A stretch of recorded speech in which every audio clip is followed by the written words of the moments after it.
but it was blank. Yeah, I know the one from yesterday. It only allowed me to put like certain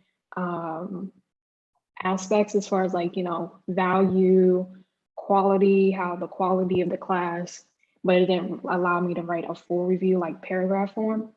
So after that, I was actually able to submit it. So it should be in there. When I checked on Google again for the reviews, it showed up. Okay, yeah, I think the same thing happened with Cedric. It doesn't let me, it doesn't notify me when you go back and edit it. Okay. But I'm gonna go back and I like to comment on all of them. Thanks a lot though. Oh crap. Of course. I just don't fix it. What's up, Cedric? What's up, Deepa? What's up, Sylvester? Oh, what's up, Toby? Yo, Cedric's another one, y'all. He's been interviewing, I think, every week at this point. Like his resume is That's on. right. Good job. Come on. His resume is on fire. Like, bro. Bro. Cedric, you took the incident response, correct? Yes, I did. Yep. Okay. And what have you learned, and what would you say the best part of the class is? I think the best part of me, really, in my opinion, you becoming a Splunk analyst to me, because you're really learning the ins and outs of the Splunk, of that whole entire, like, you see what I'm saying, that tool.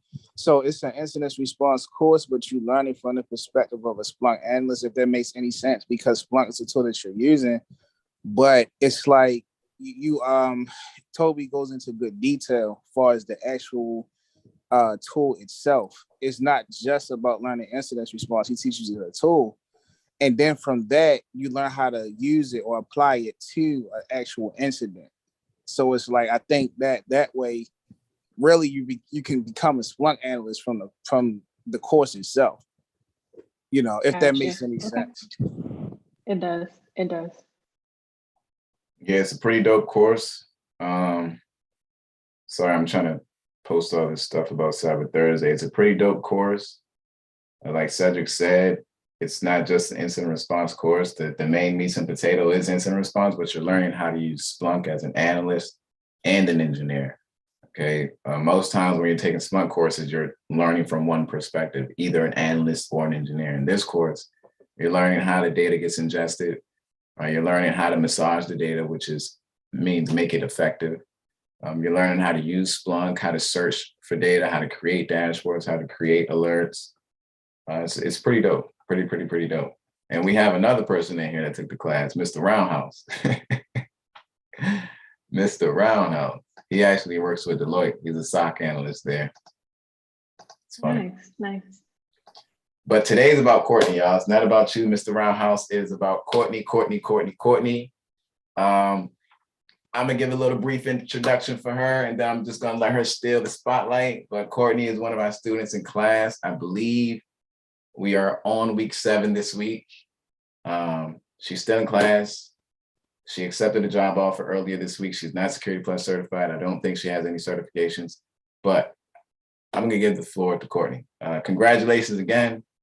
I'm super happy for you. Still smiling, still happy. And I can't wait for big things. I can't wait either. It's only up from here. And definitely I always appreciate the help, and as well as everything that you have done from day one to now, and then going forward. I look forward to continue to work with you, Toby. I really appreciate it. I want to give you all the good news. Thank you. I want to give you all the good news that I accepted a help desk role for DICOM. It's an entry-level position, and literally coming from no experience. I transitioned from a medical background. I was going to school originally for physical therapy, and I had a change of heart and wanted to get into cybersecurity, especially because technology is growing rapidly. And throughout this time, this class is definitely helped me to learn a lot. And I'm surprised myself that I was able to land this role, especially because I've heard that getting into IT or cybersecurity, it is difficult, but just having the confidence and then as well as practicing and studying every day just helped me with that process. And one of the conversations that I was having with Toby, like my background and stuff, is just like, I was, at the time, I was not working and I was looking for something that was going to get my foot in the door, and whatever came to help me get my foot in the door, I was going to take, because I know with elevating and as well as moving forward, I definitely want to move forward to what I really desire to be. And that is something that I really look forward to. The most important thing that I said to myself is that even if I do not know as much knowledge that we're receiving in this class, or if we're going over and studying, just keep confidence. And I feel like with anybody, just keeping the confidence within yourself and pushing forward to continue to apply for applications and as well as jobs, and continuing to study is really important. And that's one thing that I would definitely say that really helped. That's what's up, Courtney. So quick question. Do you have any certifications before this class? I do not. This is actually, so after this class, I plan to take my exam to get my certification. But other than that, this is going to be my first, and I'm going to be excited. And then I plan to take more, definitely. That's what's up. Can you talk a little bit about how the recruiter found you, how they reached out to you, and keep in mind, y'all, this was one opportunity that she was entertaining. There was another opportunity she was entertaining as well. But do you mind explaining how the recruiter found you? Okay, so literally on LinkedIn, I got very active on LinkedIn, and I took Toby's advice because I remember him saying that, you know, if you make your posts, if you talk to people, if you're networking, it helps for other people to notice you and stand out. And one of the things that I really capitalized on was making videos of my hands-on labs that I was doing. So documenting my experience helped for me to not only be noticed by the recruiter, but others in the field who are professionals, who are on higher fields relating to cybersecurity. And literally the recruiter reached out to me and asked me about the position. So I was totally stoked about it because I didn't have to reply to him or ask him. He actually came to me for it. So I was very happy, and I was humble about it as well. And definitely took in account that when I was doing the interview, one of the most important things was that giving my resume and saying what I have learned and practice in the labs to the individuals who were interviewing me was the most important thing to do. And I feel as though when it comes down to your resume, say what is on your resume and be confident in what you are saying. Don't exaggerate or try to, fake like you know something just to, gain the interviewees, correct? Interviewer. Interviewer. Okay, interviewers, I was correct first. viewers, you know, to be noticed by them more. It's just being, you know, just be honest. If you don't know something, say that, and as well as just show them that you're wanting to grow and learn as you go. And I'm happy you said that. I actually talked about this on Sex Studios Cyber Monday show. You all should check out his YouTube channel, Studio Sec. And we were talking about not lying on your resume, right? We didn't lie on Courtney's resume, okay? Courtney's resume has hands-on skills that she's learned from this course, right? And obviously her previous experience working at the front desk is on, I think it was on there, but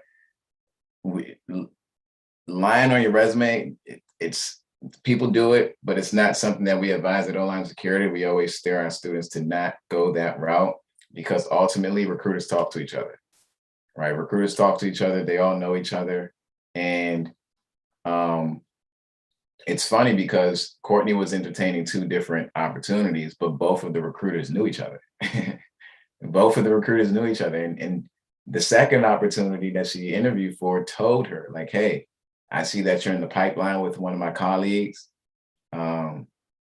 Just keep me posted on how that goes, right? If it was a situation where the other colleague knew that she was lying on her resume and she wasn't really who she said she was, he would have let the colleague know.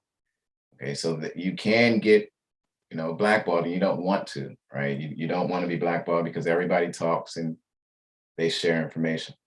But Courtney, oh my gosh, congratulations. Hey, you all, guess what? Courtney has the record. She has the record. She beat Atiba.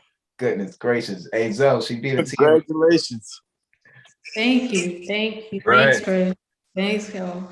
Thank you. Yeah, and that's one of the main things now is just once I start the job, I'm interested in learning more as I go, especially with it being on the job and really practicing what we have learned in class and furthering it because I eventually want to take the incident response class. This is a great investment and I feel as though that it just will help me along my journey. So I really appreciate it. No problem, Courtney. That's what we're here for. I When still did you remember start? November 8th. Ooh, right on the corner. Yep, pushing for November 8th. So I had to do all my paperwork and stuff today. That's why I was a bit, what is that? Kind of a busy day for me, but it's going. I'm happy and willing to work hard for the next thing that I put in place, which is taking the exam for this for the certification. Thanks, Toby. Good job, good job. You did it. You did it. You did it. When you sent me that message, I told you yesterday, but I literally pulled over the car. I was too happy. I had to respond to you right then and there. Yo, Yeah, that's what's up, Toby. like I said, I went out for tacos and stuff. Got some tacos, but the celebration doesn't end just yesterday and today. It's gonna be for the weekend. Yes. Yeah. That's the way to do it. That's the way to do it. Thank you. All right, y'all. I'm trying to log into my system right now. I keep saying I have the wrong password. I hope you guys didn't hack my password. Shout out to Toby, man. Thanks, Chris. Let me make sure there are no questions. You got some people saying congratulations on YouTube. Courtney Levi said congrats. I think Joe said congrats. Oh man, what is my password? Thank you, everyone. Let me see something. Give me 1 second. I'm trying to log into my account, but it keeps saying I have the wrong password.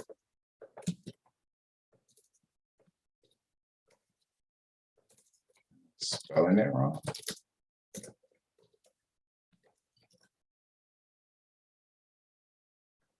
Let's see, is that gonna be? Come on.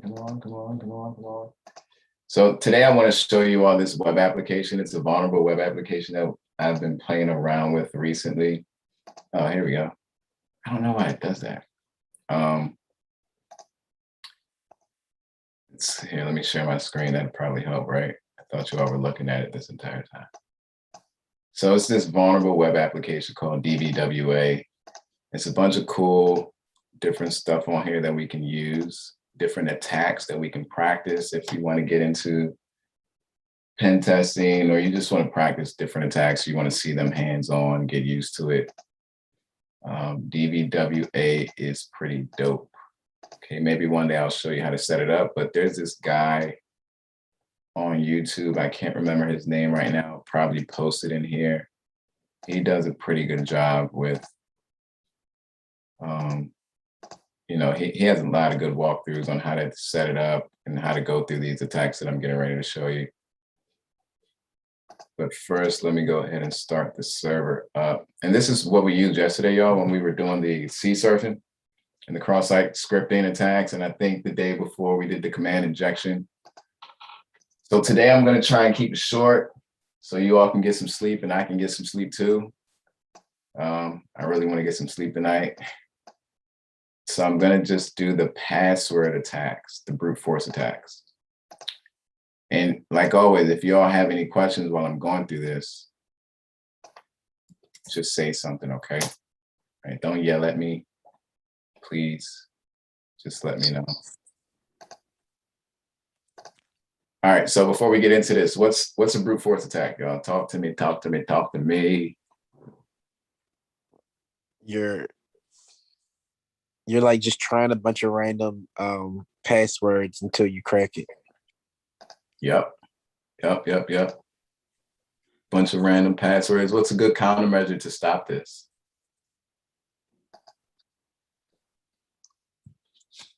What was that? I was gonna say rainbow table, but never mind. It's an attack. Never mind. Yeah, definitely. Yeah. Yep. What's a good way to stop a brute force attack? A good countermeasure. What's going to stop you right in your tracks?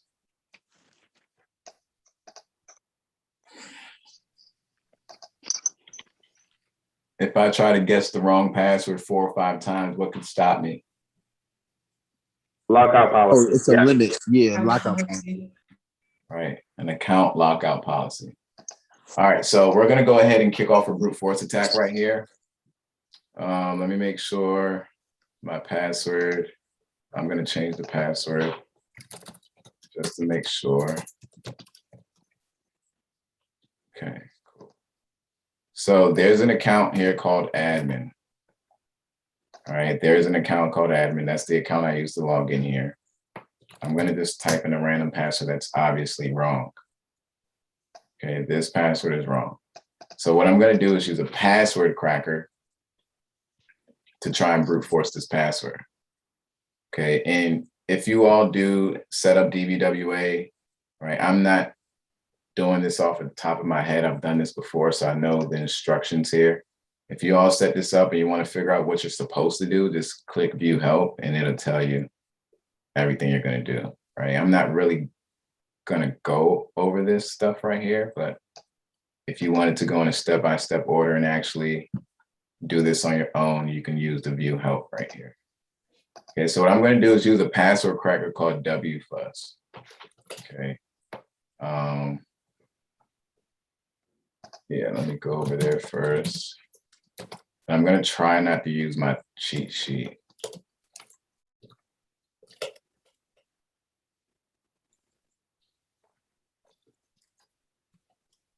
Okay. All right. So WFuzz is a password cracking tool. So for me to get this to work, I'm going to first tell it a word list that I want to use to generate random passwords in here. All right, and the word list I want to use, I'll use this one. I think this is what I used earlier. Make sure I spelled it right.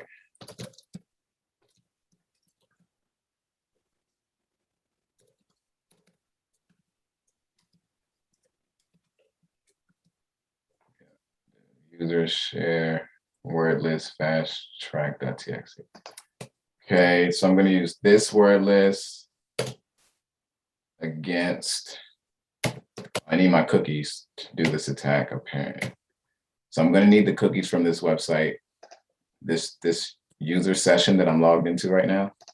I'm going to need those cookies to run this attack, at least for this tool that I'm using. I'm going to need the cookies. If I was using Burp Suite, if I was using Burp, I don't think I would need the cookies.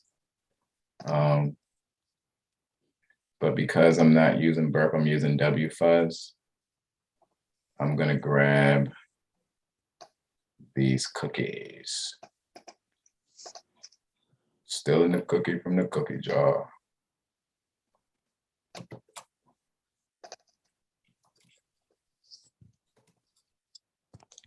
All right, there are my cookies. And then I need the URL that we are attacking, which is this guy. Okay, this is the URL. This looks familiar to yesterday's CSurf attack. It should. Okay, and I need to tell WFuzz to brute force the password, right? Password equals test, but I'm going to switch this to fuzz to tell WFuzz to brute force this. I feel like I'm missing something, but I think I'm going to hit enter. So let me read this out loud before I hit enter so we're all on the same page. All right, WFuzz, this is a password cracking tool. All right, we are using it right now to brute force these credentials. In order to try to brute force it, I have to give it a word list. Right, this -C is just to show colors when we get the results. But I have -W pointing to my word list to use as the passwords. If I open up the word list here, just so you can see what's in it, it's just a bunch of words. Right, it's just a bunch of random words. Okay, and I'm telling WFuzz to use these cookies so that the website doesn't, it trusts me, it trusts who I am, and it lets me do the brute forcing. And then I have to tell WFuzz the actual website or the URL to brute force. Right, this is the website that we're on. This is the URL or the URL parameters that's being used to send the credentials. You can see the username equals admin. And the password, it was test at first, but I switched it to fuzz so that WFuzz runs all these words through fuzz. Okay, I think that's everything. So I'm going to hit enter. And nothing's happening. So I'm going to use my cheat sheet. Wait. Okay, we're good. We're good, Toby. Chill out. All right, so it's a bunch of stuff in here. All right, this may not look normal, but remember when I think we did something similar to this yesterday, but I'm going to show you the hard way, then I'm going to show you the easy way to read this. The hard way is literally, so slow down. It just ran all of these words through that password field, okay? Now, one of the ways we can tell if the password was successful is by trying to find the difference, the needle in the haystack. So far, everything says 107, 246, 4272. You have to try to keep scrolling up until you find something that's different. Okay, I know what the password is, but I'm gonna keep scrolling so you all can go through the process. All right, but there's an easier way to do this, right? The password, I passed it. I just wanna make sure it worked. Okay, it did work. Do you all see the difference? Anybody spot it? It's on the screen. Doo-doo. Doo-doo. Buttermilk. Anybody see it? Don't see it yet? Not yet? Nope. Yay. Look at this 250 right here. Everything else is 246, and then this one is a 250. So that's an indicator that this is the right password. But if we wanted to, we could have we could have told WFuzz, since we see the differences now, right? 250 is a difference. We can tell WFuzz to only give us the lines that have 250. So it's only going to give us the lines that have 250. And this was the only one, right? Here, let me go back through it so you all can see that again. Maybe I went too fast. But where'd you go? Where'd you go? Where'd you go? Where'd you go? Where'd you go? Right there. You see this 250 right here? And then everything else is 246. All right. Doing it this way, it's tedious, it's longer. But sometimes you have to find that difference, the anomaly, before you could try to do something like this to filter it by. So watch this. Let's go ahead, because there are other users on this account or on this system. I'm going to type in admin. Go ahead. Can I ask a question while you're doing that? Yeah. Go ahead. So the 250, that's always going to be the indicator that that's the correct password, or is it going to be a different number every time? It's going to be different. Okay. And that's why you may not always be able to do something like this, right? Filter by 250, because it may not be the 250, right? It may be something else. It may be a different number that you see. I got you. All right, so admin was right. Let me move this down. And so when you do DVWA, if you right click this image right here and you go to, I'm just gonna copy this in a new tab. You'll see this image of the admin, right? It says admin.jpg, but if you remove this, you'll get the other users, their pictures, Smitty, Pablo, what's up, Pablo? Gordon B, and somebody named 1337. So we could try to brute force their accounts too, right? With the same process. So what I would do is this time, I'm gonna leave the 250. I'm gonna leave it. I'm gonna leave the 250. But this time I wanna brute force the usernames and the passwords. Okay, because we have other users now. So I'm gonna switch this to fuzz.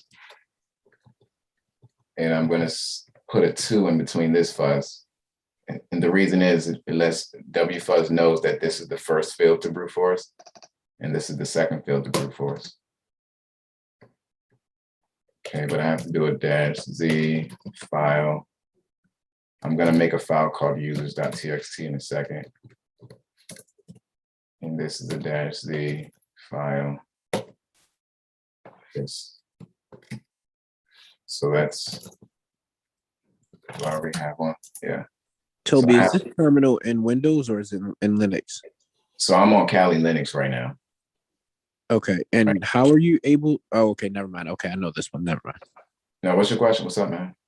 I was gonna ask how you're able to edit that line, but Which line? the line that you were just in. Up here? Are you asking how I'm switching between? Yeah, like I can't remember exactly which one it is. I guess it would have to be Windows or another operating system or terminal we were on. But it's harder to edit the line like what you just did. Okay. If you figure it out, let me know. I want to answer your question. So let's explain what I'm doing here. So it's the same thing, right? But this time, instead of trying to brute force one user, we're trying to brute force all these other user accounts. And I'm giving WFuzz a file called user.txt. This is the file right here. And we're using the same password file from last time. Okay, we're going to use the same cookies. We're going to use the same URL, but we're just going to fuzz the username and we're going to fuzz the password. So let's run that. Hopefully I didn't mess that up. And it's just going to go. We got Gordon, we got Pablo, we got you. And we got Smitty. I like that name. Smitty Jones. So that's how you brute force stuff, y'all. But as you all know from class, you can increase the level of security with DVWA. If you go to medium, it makes failed password attempts. It makes your it throttles it, right? It goes slower. So when we're running all these passwords that aren't incorrect, we're going to get a timeout. So we're going to have to wait a few seconds before we can try the next one. Here, I'll show you. I'm going to have to get some new cookies though.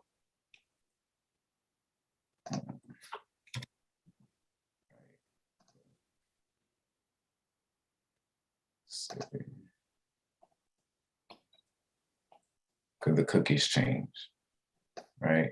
Yeah. I think it only changes to medium though. It's QRS4. Yeah, I think it only changes to medium. So I'm just going to change this from low to medium. It's going to be the same thing. This is just going to go slower. High is when they add a token. See, it's already going slow. You see how slow this is going? It's because those failed passwords, it's slowing us down, right? I'm not going to let this finish. Any questions, y'all? On brute force attempts, brute force. The way you stop this, when we go to impossible, they add a lockout policy. Okay, they add a lockout policy. So I think after 3 failed password attempts, I can't remember, they do add a lockout policy. Which would make this take crazy long for you to be able to actually do. I wouldn't, unless I knew the passwords, I wouldn't, because I'd be locked out. The account would be locked out. In a real world environment, the account would be locked out until the user resets their password. And you can see this is still running, right? Like, this is ridiculous. So I guess my question would be, in the real world, this isn't like actually used unless it's no lockout policy? What isn't actually used? A brute force attack. I mean, if it's possible, it's used. Is it likely? Is that what you're asking? Is it likely? Not really. Well, most people. Yeah. But is there a way that we could just compromise your lockout policy? I mean, you would have to change the policy. You'd have to have access to even change the GPOs. So that's what I was just about to say. You could, right? But you'd need access to do that. Maybe you compromise a user account that had access to the GPOs, then you could go ahead and change the lockout policy if you want. But if you had access to change the GPOs, you probably wouldn't be worried about that anymore. Social engineering. You just wouldn't be worried about that anymore. If you could change the GPOs, you got enough access. You're already on the account. There's no point of brute forcing it. Yeah, I guess you're right. But you'll probably change the GPOs to open up more holes so you can get back in, right? Maintain persistence, maybe. But yeah, any other questions, y'all?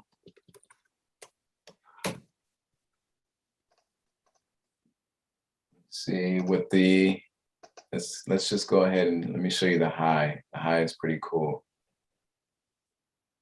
Okay, with high, oh man, did I break it? I think I broke it. Good job, Toby. Thanks, sir. All right. So if I switch it to high, this time the attack won't work now. Okay, it won't work now, and that's because it's using some, whoops.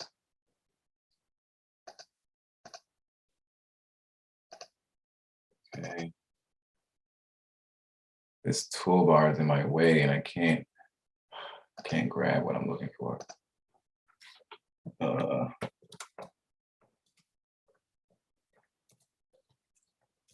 You guys can't see the toolbar, but I gotta type Burp Suite out now. I can't grab my applications. I don't know why my panel is like blocking me. But now when you try to type in this password, if I do it here, there's a token associated with it now. Okay, so that password attack that I was doing, it won't be successful unless I have the token, the user's token, right? And it's called a CSRF token. Okay, it's called a CSRF token to try to prevent CSRF attacks and these brute force attacks that we're doing now. So the only way this is going to work now on high when they're using a CSRF token is if I'm capturing this token for each password attempt that I'm doing. So if I'm running password 1, I'm going to need the token. When I run my next brute force for the password called groove, I'm going to need the token for that too. And then for the next I'm going to need a token per password. So I don't really know how to do that with WFuzz. If you can do that with WFuzz, maybe, but I can do it with Burp. Okay, so with Burp, first we're going to intercept this request.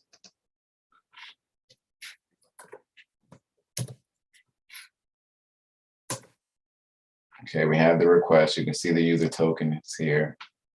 And notice how it's different. This token is different from this token right here. Right? You all may have to zoom in. Okay, this token is different from this token right here. That token is going to change consistently. So we have to change with it. So I'm going to send this to Intruder. You all saw this before. You all used Intruder. I think you used that on one of your labs. But I'm going to tell Intruder to brute force the password and this token. Okay, we're going to switch this to Pitchfork. I'm going to give it my password list. I'll just use this one. Okay, I can see the password in there. And then the second one, right, for the token, I got to set this list too, but I'm going to use something else for that. I'm going to use what we call, I'm going to use some grep features. So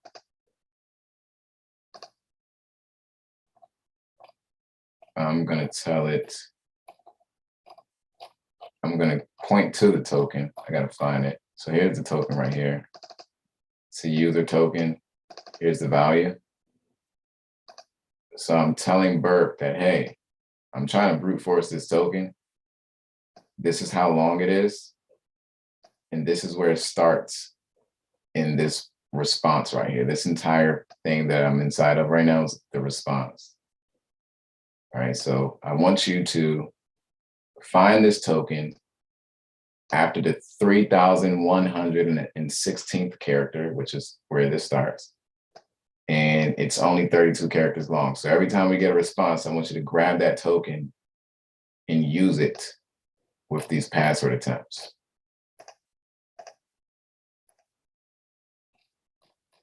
Okay, so now I'm forgetting something. Oh yeah. So hang on. So you're using the token to pretend to be what? To pretend to be this user right here that's logging in. That's what I thought. Okay. Because without the token, this won't work, right? So look. That's so cool. We tried. That is crazy. Shit. I thought I closed it. So if we try to do this, this won't work. I mean, it's gonna go super slow too.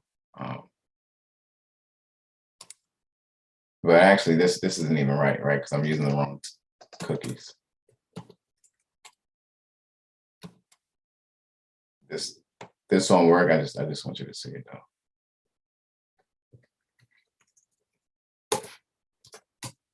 You try to do this, it's not gonna work, all right, because we don't have the user token cookies. So we're gonna get 302. You see, we don't get 200 this time.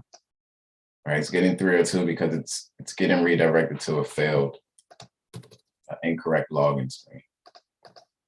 Okay, if it is working, you're gonna see the 200s that we saw. That's how you know if WFuzz is working. And then the 404 is the error, right? Well, a little bit different with these password crackers. All right, a little bit different, but you are right. You are right. An HTTP response of 404 is an error. All right, so this 200 right here, this lets me know that the password cracker is working. Okay, but this 300, we're getting redirected to a different page. When you saw it. So the wfuzzings are going to work because we're not giving wfuzz the user token that we're getting ready to give burp. So burp is getting a password, which is our password list right here, all these words. And then burp is also going to get a token, which is just going to grab from the response right here, the token that we just told it to grab. Right, it's going to grab it from this location. So let's go ahead and run it. I think I have everything set right. Let's see. So you can see it's running the password and it's running the token. A password, a different token. A password, a different token. A password, a different token. And we're getting the 200 status now. So we're going to have to eyeball this. All right, we already know the password. But if you didn't, you would have to eyeball this once it's done to try to figure out which one was the successful password. And it's going to be the same. You can see that all these are 4679 right now. All right, these are all bad passwords. So we want to find the difference, the needle in the haystack. So whichever one is different would be the correct password.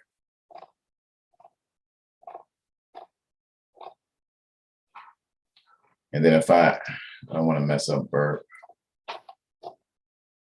When we go to impossible, you see that there's a lockout policy, but I think you can read it here. Oh no. Forward that. Go back here.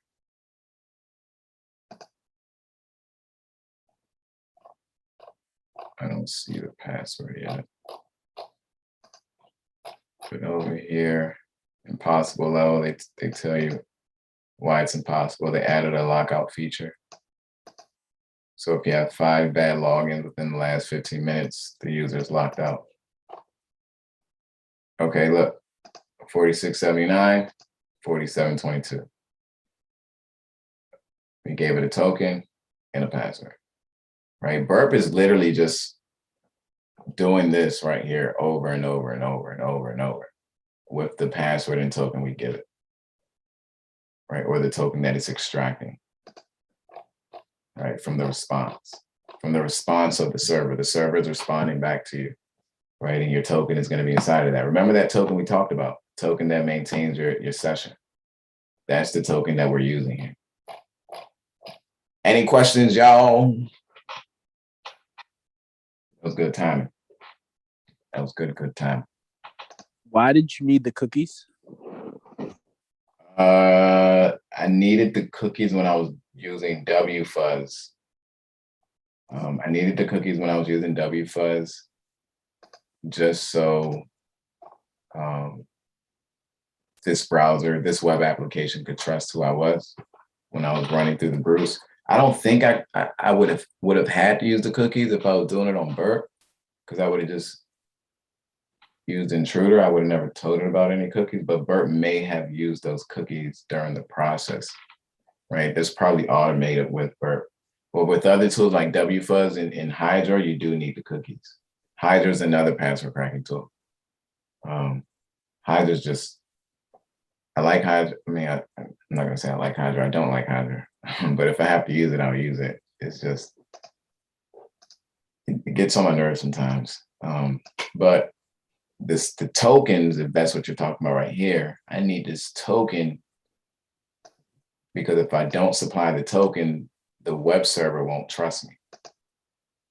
It doesn't know who I am without this token. No, I got the token. I was confused about the cookies, but I get it now. Oh. Good question, Chris. Good question. Let me see who is still here. All right, I think we're all good. Roundhouse Inc., we're good. Deepa, Cedric, are we good? We good to close out? Joe, Courtney, all right. Joe said he's popping bottles for Courtney. Okay, I'm seeing thumbs up. All right. Oh, that's cool. I didn't know you can change the thumb up emoji on here. All right, y'all. We're gonna call it a Cyber Thursday. I want you all to get some sleep. Study. Don't forget about study hall on Saturday. Okay, study hall. Is it at 3 or 3:30? 3:30. 3:30. All right. I'll try to pop up and drop in on you all, see what you all are talking about. But you know, Calvin's gonna do his thing as always. So I will see you all on Monday. If I don't see you on Saturday, please stay safe. Hold on to your loved ones. Make sure you know, or make sure they know that you love them. And study. Okay, please study. I got you, Toby. All right, y'all. I believe